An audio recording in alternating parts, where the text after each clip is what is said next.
theft of trust, examining Rahul Gandhi's Haryana vote scam allegations and the deeper crisis of Indian democracy. Disclaimer: I am ZAYD Haji, a student of finance research, Sharia law, and Islamic sciences. I am not an Islamic finance scholar, economist, legal authority, or government advisor. The ideas and perspectives shared in this discourse are for academic exploration only. They draw on publicly available information and are designed to ignite reflection and critical thinking. Nothing here should be taken as targeted criticism of any government, institution, or policy, and nothing constitutes financial advice, legal guidance, or religious or policy recommendation. My purpose is to spark deeper discussion, not to issue directives or accusations. Most of the information discussed here stems from the public YouTube episodes. Sarkar Chori, Rahul Gandhi targets EC again, alleges Haryana elections stolen, the Deshbak channel, and Vote Chori, the Haryana files Rahul Gandhi. My role is to explore, not defend, any specific claim. This is an inquiry, not a verdict. Stay with me till the end. What I'm about to reveal could change how you see our democracy forever. We were brought up to believe that our vote is a sacred instrument, that every ballot counts, and the sum total becomes the will of the people. In our minds, this is the birthright of every Indian citizen. The premise that the process is fair, transparent, and immune to theft. But what if that bedrock is cracking? What if, on the morning after the elections, we wake up to the possibility that the ground beneath us might have been shifting all along, quietly under the assured footfalls of bureaucracy and power?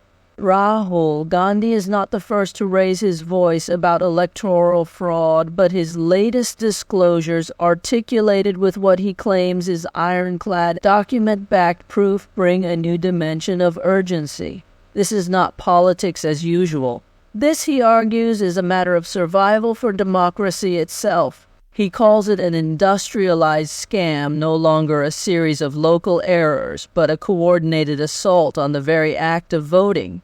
In Haryana, where the allegation has found its most damning case study, Gandhi's team alleges that 2,500,000 25 lakh votes were compromised out of a total electorate of around 20 million, 2 crore. The numbers are staggering. This means that 1 in 8 votes was potentially fake, duplicated, or otherwise invalid. And with the final margin between victory and defeat for Congress being a mere 22,000 votes, the scale's on seismic significance. Don't miss the closing insights. They hold the key to understanding why this matters to you and to all of us. The anatomy of a scam, names, numbers, and a Brazilian model. Let us pause on this number, 2,500,000. This is not a rounding error. Gandhi breaks it down with specificity. 521,000, 5,21,000 duplicate voter entries. Voters who appear more than once, sometimes dozens or hundreds of times, often under slightly altered details. 93,174 invalid addresses. Voters whose listed houses either do not exist, do not correspond to real traceable locations, or are so generic as to be unverifiable. 1,926,000, 19,26,000 bulk voters, large batches of voter registrations clustered in implausible concentrations, such as a single address housing hundreds of listed voters. But these dry figures are given life and shock value by the anecdote that has come to symbolize the scandal.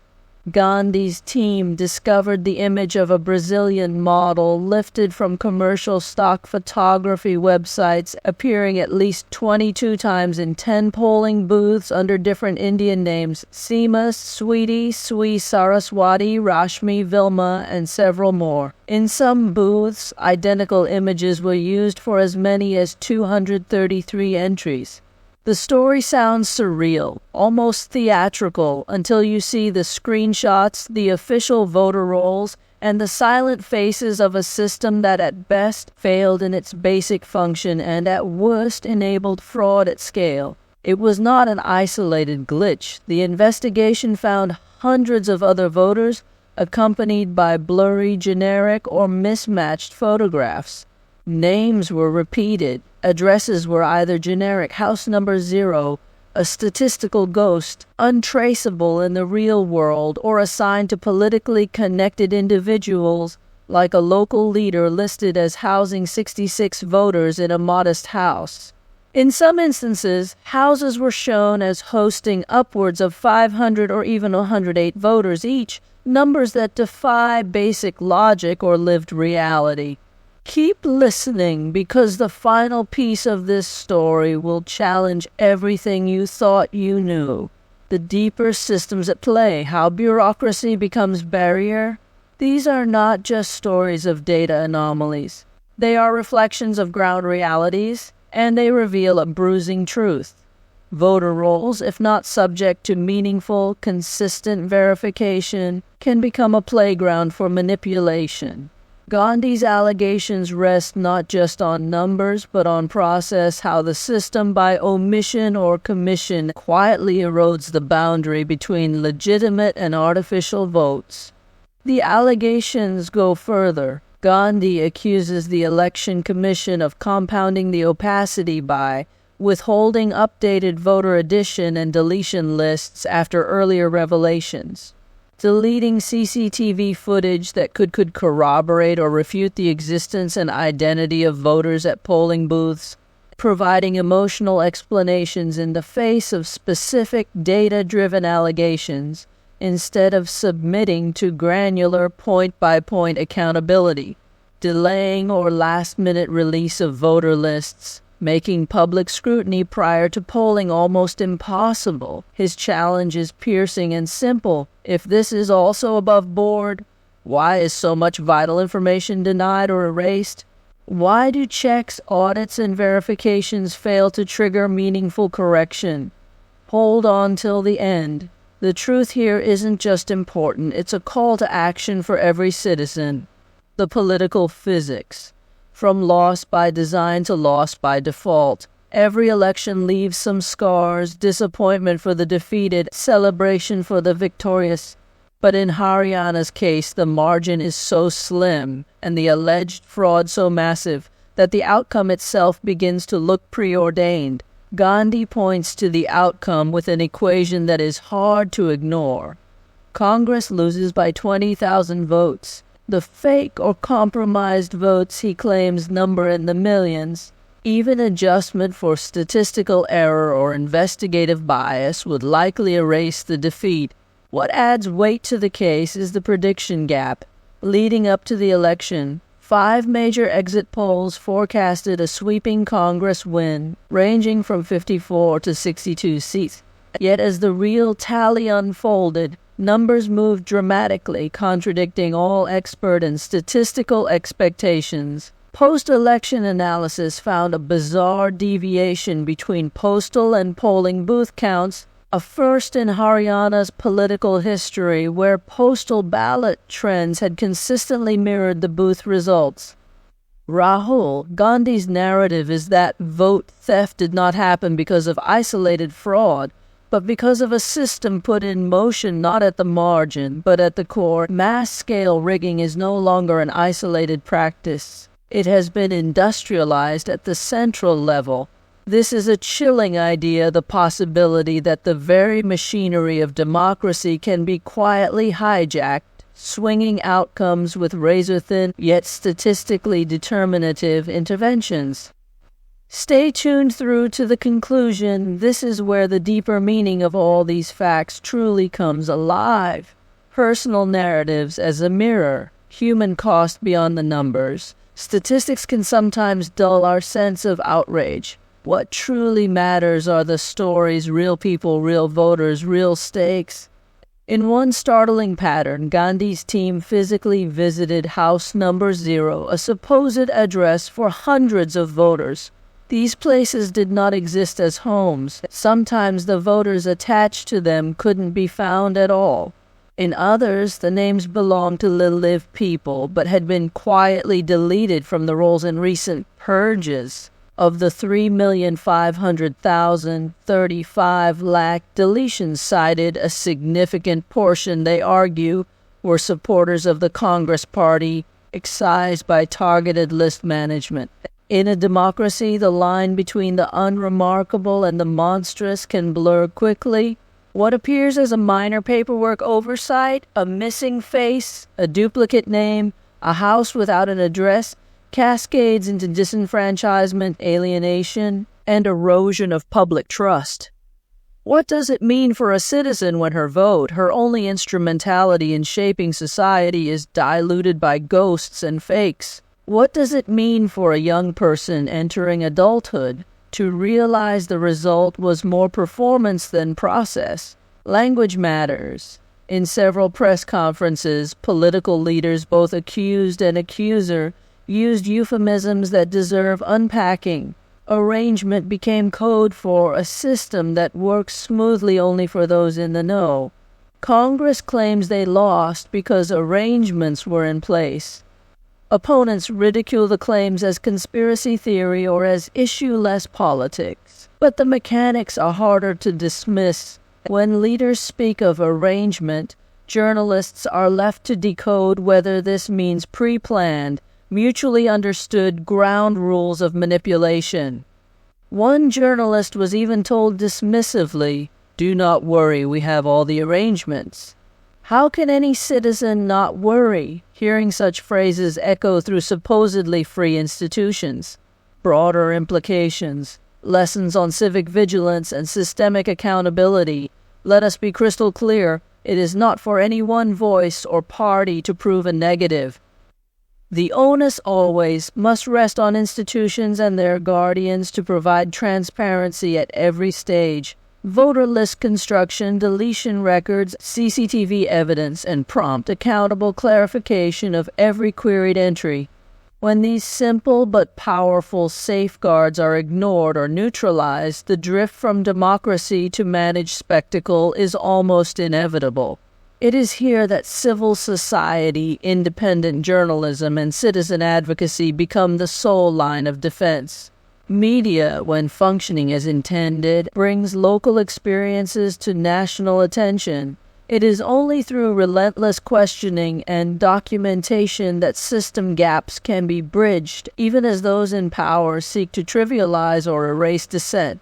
The call to Generation Z, the future is not pre-written. Rahul Gandhi saves his strongest appeal for the youth. What is being done is being taken from you. You are being stolen from. Your future is being destroyed. When young people see their agency undermined, politics loses its main source of renewal and legitimacy. Gandhi's analysis makes clear that small percentages, 2, 3, 4%, are all it takes to swing most tightly contested elections. The appeal is not for rage, but for persistent, peace-driven activism. Gandhi implores India's youth, take up the issue through satya, truth, and ahimsa, nonviolence. Do not surrender to cynicism and do not allow attention to fade. This is not a message about one election, but every future election. If voters stop caring and stop checking, the arrangements become permanent. Practical solutions. What would real transparency look like? What is to be done? There is no magic wand, but several tangible steps would transform blurred lines into clear daylight. Mandate open, publicly verifiable digital voter rolls with third-party oversight from trusted academic and civil organizations. Strict third-party reviewed procedures for every voter addition and deletion with full trail and timely notification to every impacted voter. Permanent preservation and proactive public release of all CCTV footage from polling stations with criminal penalties for deletion or tampering. A public hotline and data-driven mechanism for flagging suspected fake entries with guaranteed ground verification. Proactive institution-wide educational campaigns for Gen Z, leveraging schools, colleges, and platforms to grow a new generation of vigilant voters. Legislative reforms debated publicly to create robust and truly independent checks on electoral process. Every one of these solutions will meet resistance. That is how entrenched dysfunction fights for its life. But history is clear. Transparency, no matter how delayed, is always curative and liberating, a psychological accounting. Why we cannot afford apathy? Democracy's collapse does not begin with the crash of states, but with the slow, unnoticed theft of meaning. Every delayed correction, every evasion of accountability, each arrangement left unchallenged, collectively increases the psychological cost of citizenship. We become bystanders to our own marginalization. This is why stories, especially those adorned with hard numbers, haunting images, and emboldened truth-telling, matter. Stories are memory's currency. A Brazilian model's image repeated randomly in our policing and bureaucracy is not merely a data science failure, but an invitation to feel, reflect, and demand the return of dignity to public life. We stand at the crossroads not just as voters, but as arbiters of legitimacy. It falls on you and I, students, parents, professionals, and visionaries, to challenge the drift toward resignation and reclaim the idea that citizenship is not a formality, but an active, living struggle for equity. Do not let the size of the problem defeat you. History's pendulum always swings, sometimes slowly, but with inexorable force, towards justice when enough people care to resist. If our votes are being stolen, our voices must be louder, not quieter. The road ahead, we did not inherit democracy as a static set of rules. We inherited a challenge, a mission, and an invitation to dig deeper than the surface. Rahul Gandhi's Haryana alarm bells are not just about numbers, they are a warning, a lesson, and a dare. If 1 in 8 votes can disappear unchecked, nothing stands between us and managed democracy but our questions and resolve. May we be tireless in pursuit, honest in doubt, and courageous in action. Let the lesson from Haryana be a turning point, not for division, but for renewed commitment to the values engraved in our soul. The power and the responsibility are ours. What would it mean if every assumption you made about the sanctity of your vote was wrong? Imagine that the system you trust to express your will was compromised by ghosts and shadows you could never see. Do not surrender to resignation. Question what is given and demand what is right. It is not enough to listen. The true test is how fiercely we act for a future where every vote, every voice, and every story counts. As we close this discussion, remember that democracy thrives on transparency, accountability, and your unwavering engagement. The allegations uncovered in Haryana serve as a stark reminder. Our vote is not just a mark on a ballot, but the lifeblood of the nation's future. Whether these claims lead to reform or fade into the background, the responsibility to question, to demand clarity, and to hold institutions accountable rests with each of us. Our vigilance is the best defense against erosion of trust, and our voice the most powerful tool to reclaim integrity. Let this be a call not to despair, but to action, reflection, and hope for a democracy that truly belongs to all of us.